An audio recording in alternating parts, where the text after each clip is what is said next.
कोण तज्ञ आहे तो पुरेसा तज्ञ आहे का, त्याला ह्याच्यातली जाण आहे का, किंवा ह्या आधी त्यांनी त्याचा अनुभव काय, किती त्यांनी पेशंट किंवा प्रॉब्लेम्स हँडल केलेले आहेत, या सगळ्या गोष्टी पाहून तुम्ही उपचार घेऊ शकता.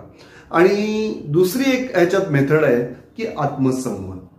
मित्रांनो, तुम्हाला जर दुसऱ्याकडून उपचार घ्यायचे नसतील तर तुम्ही स्वतः संमोहन शिकून घ्या. त्याला आपण आत्मसंमोहन म्हणतो.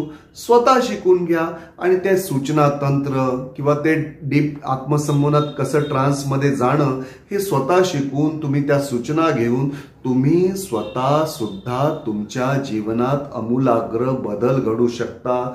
स्वतःच्या समस्या स्वतः काढू शकता किंवा स्वतःमध्ये जे काही आत्मविश्वास, स्मरणशक्ती किंवा इतर आवश्यक यश मिळवण्यासाठी जे काही गुण आहेत ते सगळे त्यांची वाढ करू शकता. आता हे सगळं सोपं आहे मित्रांनो. त्याच्यासाठी योग्य पद्धतीने संमोहनाचा अभ्यास करणं गरजेचं आहे. संमोहन जाणून घेणं गरजेचं आहे.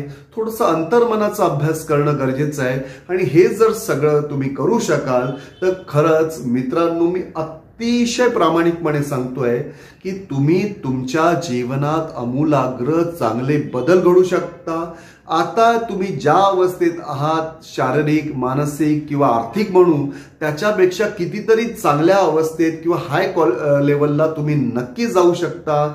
आणि ह्याच्यात हिप्नॉसिस